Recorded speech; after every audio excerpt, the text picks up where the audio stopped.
কি গো, এত তাড়াতাড়ি বাড়ি চলে আসলে যে?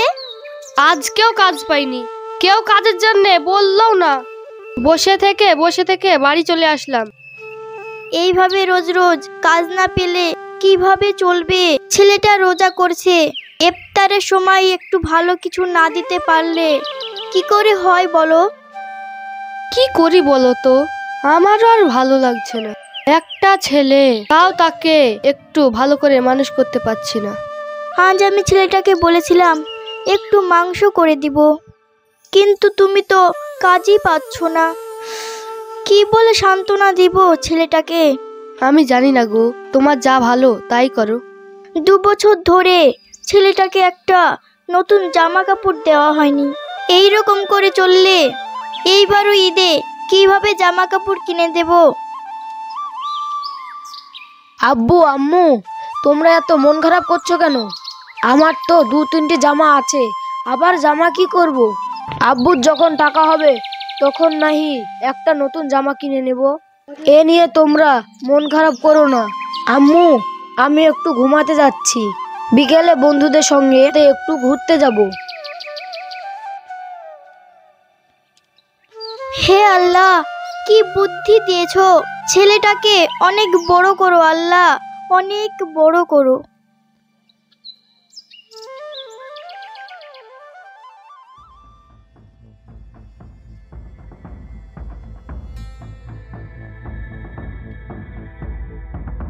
এই তাড়াতাড়ি খা,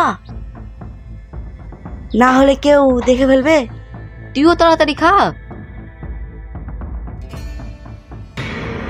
আরে এরশাদ, নূর, তোমরা তো সকালে বললে রোজায় আছি।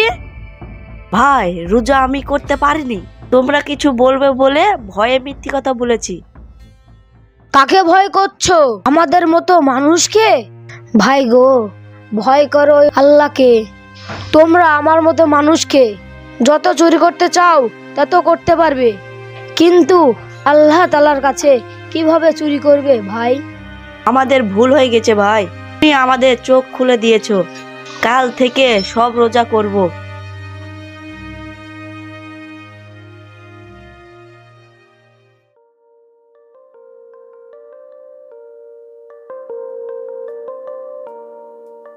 কি ব্যাপার ভাই, মন খারাপ করে বসে আছো কেন?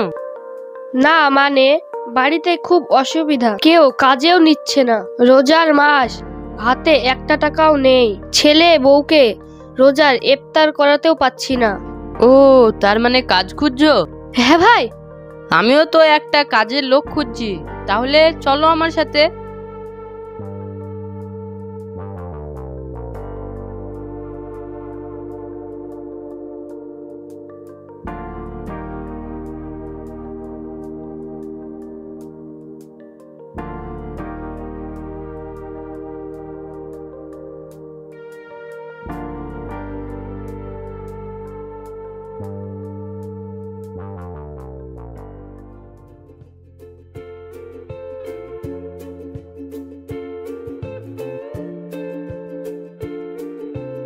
ভাই, আপনার বাড়িতে কে কে আছে?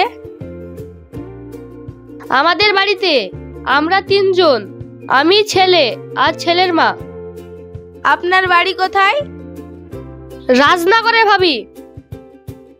আজকে ভাই যদি আমাকে কাজটা না দিত তাহলে আজ বাড়ি যেতে পারতাম না।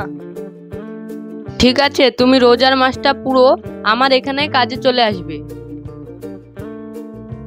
ভাই, আপনি আমাদের কি উপকারটাই না করলেন। ছেলেটাকে আজ 2 বছর একটাও নতুন জামা কিনে দিতে পারিনি, আপনার কাছে কাজ করে এবার একটা জামা কিনে দিব।